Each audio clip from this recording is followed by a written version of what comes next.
It's wonderful to be in a room with so many humans after all this time. In the last few years, I've been keeping company with the new species that happens to live in the air. And I'd like you all to meet my Arab friend.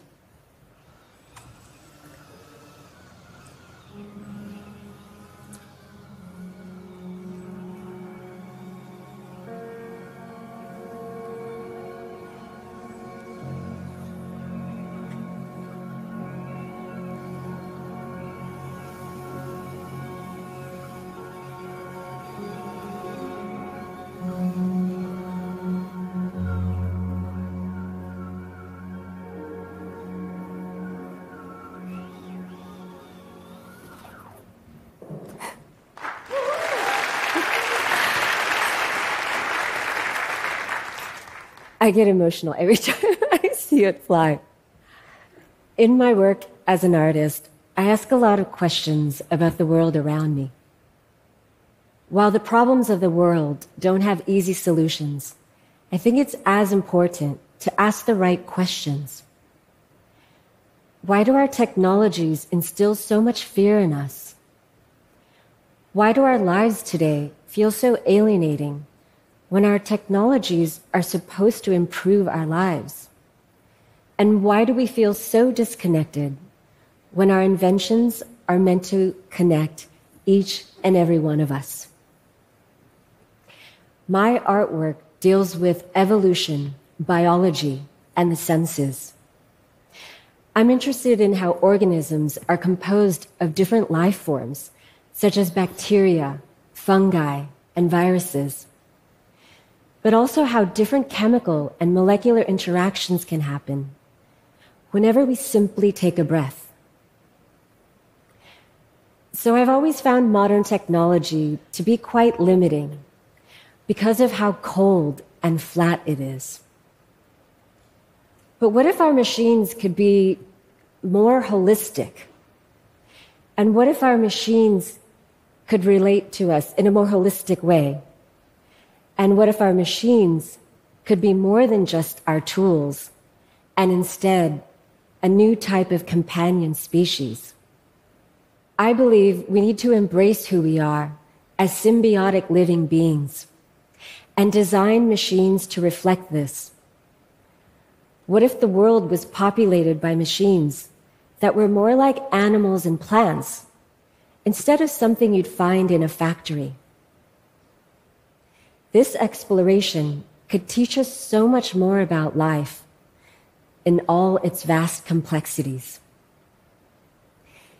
These ideas might sound like mere science fiction, but my mission as an artist is to create possibilities of other worlds and other ways of living and being, even if just for a moment. So when I was invited to imagine a large-scale installation at the Tate Modern in London, I decided to make this world I'm describing a reality.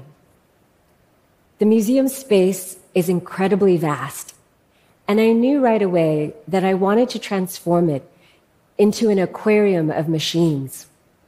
I asked myself, what would it feel like to live in the world with machines that could live in the wild and evolve on their own? To explore this question, I created 2 new machine species that I call aerobes. I released 12 aerobes into the museum space so they could form their own small ecosystem. In order to minimize our human-centric biases and to steer clear of simply mimicking the human form, I worked with my team to look at the natural world, and we were inspired by creatures like the comb jellyfish and the lion's mane mushroom. We also looked deeply into the field of soft robotics and ultimately brought the aerobes to life by designing them with fluid movement and lighter-than-air construction. When you look at these aerobes, it gives you a feeling almost opposite to the uncanny valley. You know that they're mechanical, yet they feel palpably alive. You feel like you might be next to some majestic and remote life form, like swimming next to a humpback whale. Their size is imposing, yet they inspire an emotion closer to awe than to fear. You sense that they're almost living, and it makes you want to embrace and coexist with them, to see them truly succeed. I wanted the Arabs to have a sense of freedom and unpredictability. So I worked with my team to create what is called an artificial life simulation. This software allows each Arab to develop unique behaviors and to respond autonomously to its environment. The Arabs evolve their personalities as they interact and learn from each other. The more we flew them, the more we got to know their distinct personalities and their gentle nature.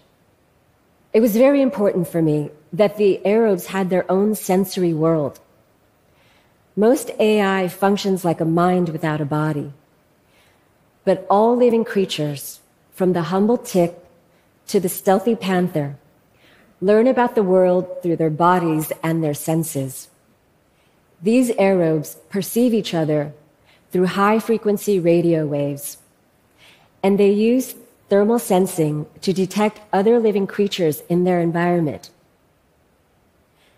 An Arab might be curious about your heat signature and fly over to greet and flirt with you, while other Arabs are more shy and might go out of their way to avoid a crowd. How will these machines and humans be together in the world? What will this world look like? This world might see machines and humans generating new intimacies and alternate perspectives. My hope is that these Arabs will help us appreciate a more diverse way of living and being. Their purpose is not to compete with us or to dominate us, but to ask us what a more compatible future could look like. We all have a stake in this conversation about technologies. Can we actively align machines to better reflect our biological reality? I sincerely hope that you'll consider that machines can be so much more than what we've known, and how they might embody a wisdom drawn from biology. This project is a project for everybody to imagine different worlds and different futures. It's not too late to change machine evolution and to consider new goals where machines and humans can coexist in a more compassionate way. I believe this is where we can start the conversation.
Thank you.